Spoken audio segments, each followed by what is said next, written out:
Welcome to the Breakup Recovery Podcasts by your host, Barbara Stevens. Discover the wisdom and remarkable insights of Barbara Stevens, breakup recovery mentor, author, and public speaker. Barbara offers programs and solutions for any breakup so you can turn your life around, create lasting changes for the better, and embrace life again.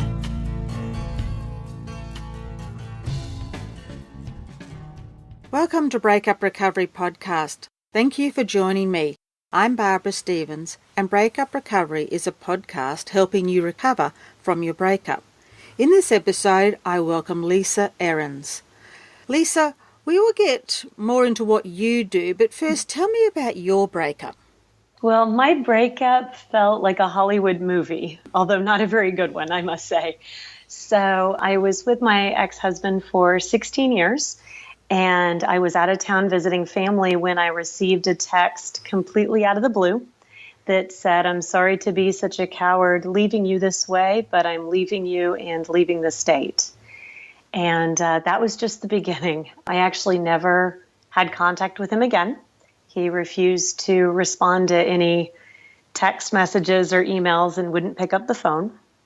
And once I got back to my home, which he had already vacated, I started doing some digging and found out that he had been living a double life.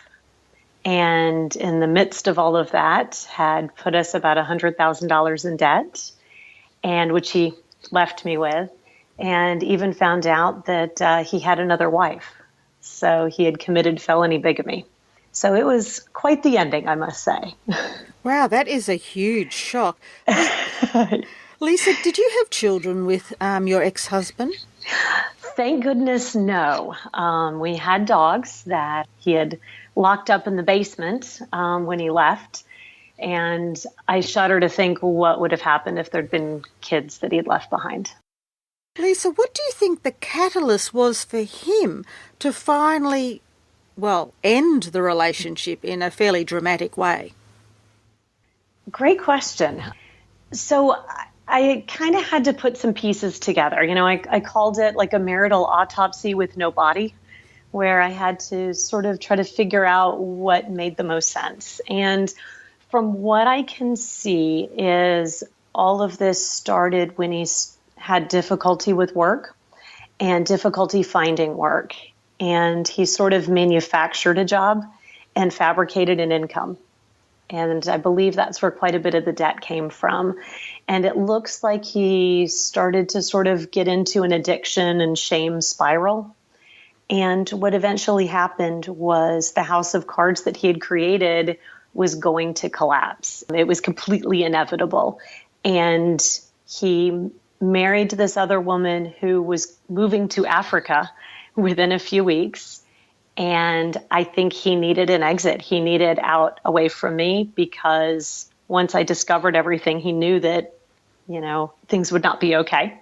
And it looked like he wanted out of the country as well to try to avoid the repercussions of his actions. So he left the country with the second wife, so to speak, and go to Africa? He did. Now, I actually had found out where he was and found out who she was, and so contacted the police there. And so he was actually arrested for bigamy. Ended up escaping with just a slap on the wrist, but they actually were in Africa right before the divorce was final. He came back for court. I don't know what happened after that. I didn't keep up with his whereabouts. That is such a strange story.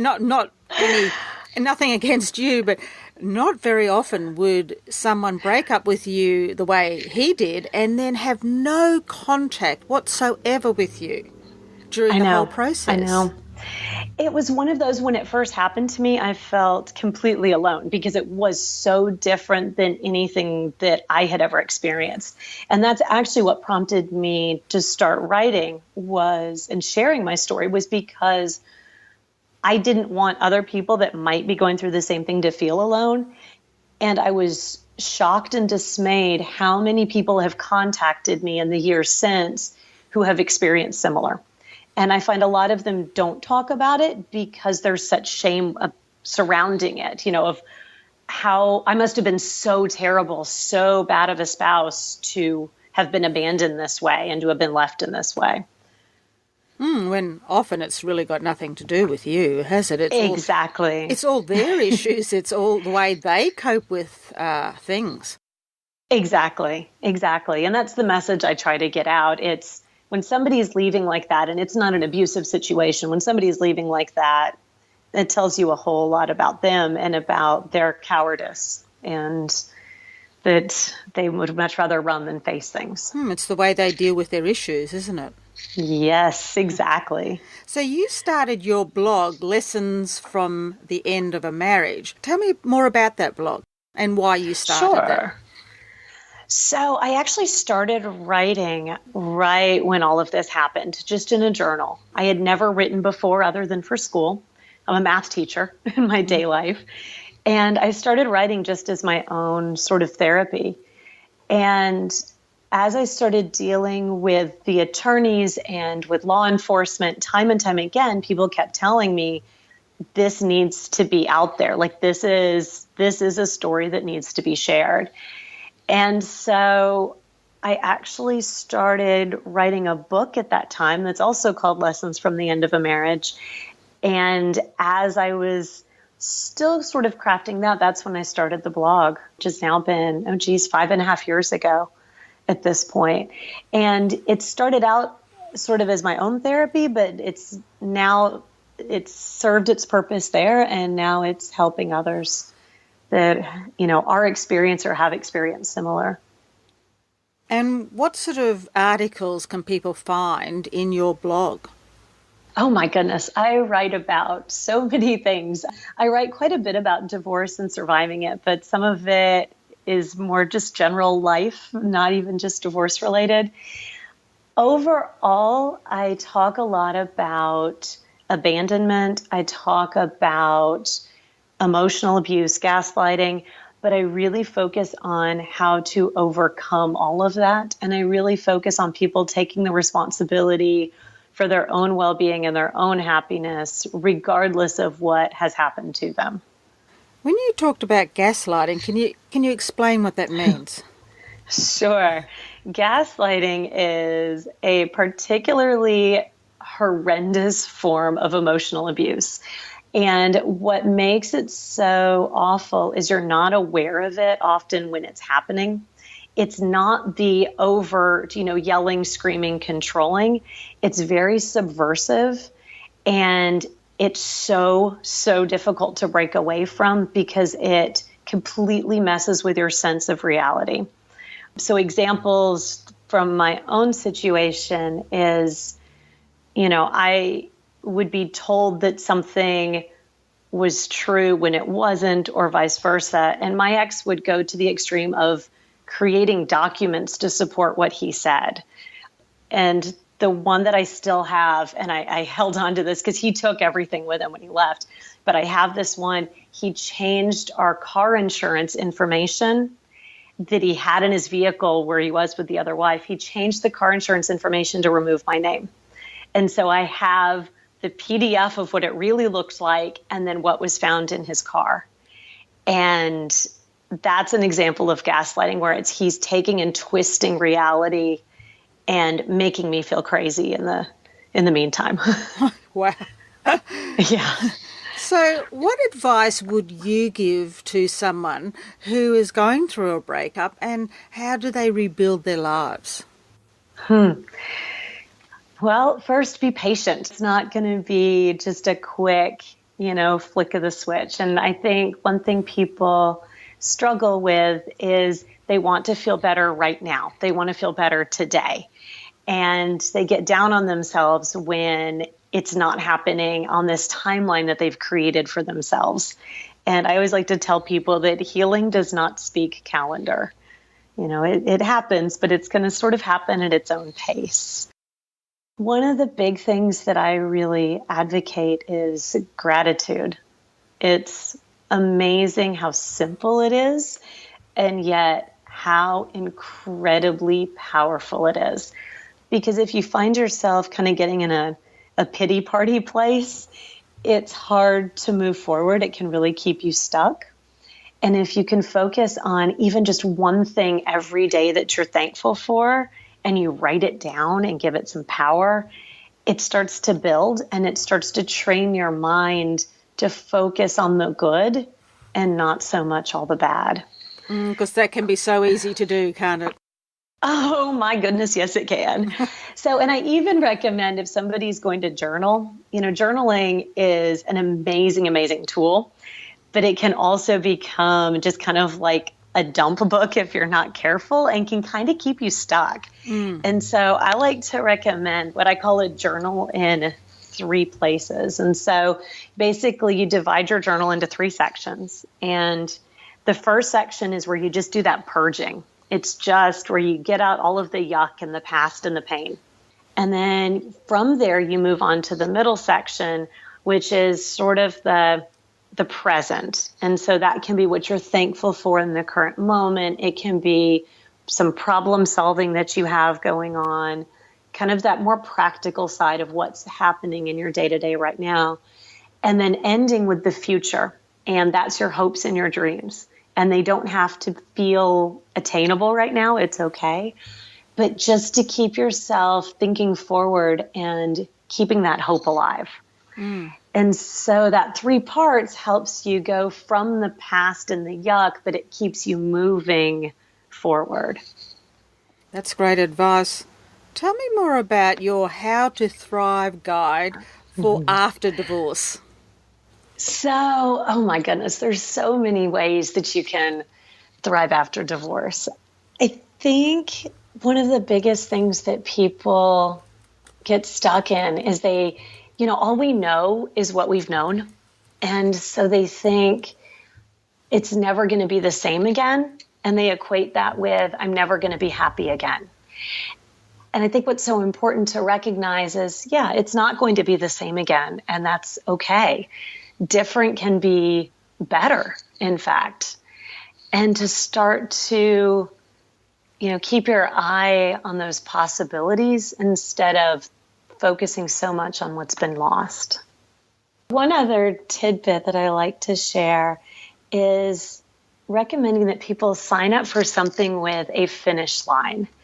And it can be a literal finish line. You can sign up, for your first 5K, or you can sign up for a marathon.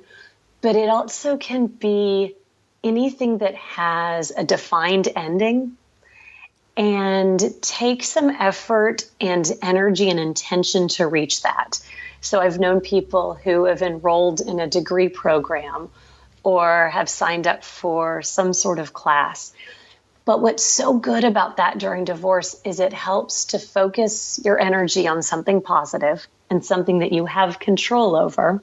And it also is a tangible end, because divorce doesn't have that end that you know when you've reached it, a big sign that says, congratulations, you've made it. I wish it did. Yes, I think everybody wishes that there was an end line. Yes, or you're like, okay, that's over and done with. I never have to think about it again. But doing something that does have that defined end helps to build your confidence that you can make it, even when the end isn't so easy to see. I guess it's also important to have balance in your life, isn't there? Oh my goodness, yes.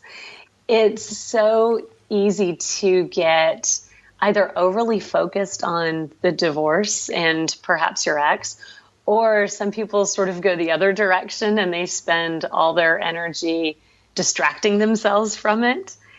And it is important to have balance. You've got to spread your energy equally to everywhere that it needs to go. Lisa, if people want to find out more about what you do, or read your blogs or connect with you and see what else you offer, where can they find this information? So probably the best place to find me would be at my blog, which is Lessons from the End of a Marriage. And you can also find me on Twitter, and my handle is Still Learning, 2, letter B. So still learning to be, because I believe that we are all always learning. I'll put the details to your blog on the summary of this podcast. Lisa, thank you for coming on to Breakup Recovery Podcast and sharing your stories about recovering, how to thrive and how to find more balance after a breakup. And I'm sure that your information and the stories that you have to tell will help people recover after their breakup. So thank you. Thank you so much. I hope you enjoyed listening to this episode number 104. What do you do when you get a breakup text out of the blue from your husband of 16 years with Lisa Ahrens? I know that my mouth dropped to the floor when Lisa told her breakup story. I can see how she related her breakup to a movie gone bad. She had no idea her husband was living a different life, where he fabricated a job, an income, and therefore putting them into debt, which she had to take over when he left the country with his other wife. And then for him to refuse to have any contact, it would be a nightmare. But Lisa found solace and comfort in writing her stories, which then turned into her blog, where not only did she help herself, she is helping others that are going through a divorce, separation, and a breakup. I've put all Lisa's contact details in the summary so you can look up her blog and her books. I hope you took something away from this episode, and if you think the information shared in this podcast could help someone you know, I hope you will share it with them or tell them about the podcast so they too can get some ideas, strategies and tips to help them through their own breakup. They can download the podcast in iTunes, iHeartRadio and my website. I am a breakup recovery mentor and I have been through my own divorce. I know the heartache you are feeling. I know the despair some of you are feeling. I work with clients one-on-one to get them back on track after their breakups. So if that sounds like something you would like to explore, please reach out by my website or message me on Facebook and take advantage of my free 30-minute sounding board session where we can have a chat and see if I can help you. And the last thing I'd like to say is, be gentle on yourself. You deserve happiness. If you would like to hear previous Breakup Recovery podcasts, visit barbarastevens.com.au. Connect with Barbara Stevens on social media with Barbara Stevens Breakup Recovery Mentor on Facebook and at You'll Be Okay on Twitter. Read further blogs, view webinar replays, and download your free ebook, 3 Easy Steps to Surviving Your Breakup, and much more at barbarastevens.com.au.